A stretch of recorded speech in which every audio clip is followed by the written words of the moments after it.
High বন্ধুরা, দেখো এখন আমি পাওয়ার গুলাচ্ছি, কাপড় ধোবো, গুলাচ্ছি এখন পাওয়ারটা, সুইটার জ্যাকেট জামা এগুলা ধোবো। এখন জলে দিলাম, জলে কাচ্ছি। এখন অনেক নোংরা হয়েছে তাই ভাবছি যে ধুয়ে দিই, তাই আজ এখন কাচ্ছি।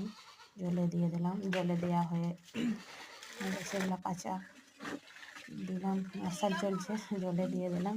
কিন্তু এখন তুলে নেবো ধুয়ে।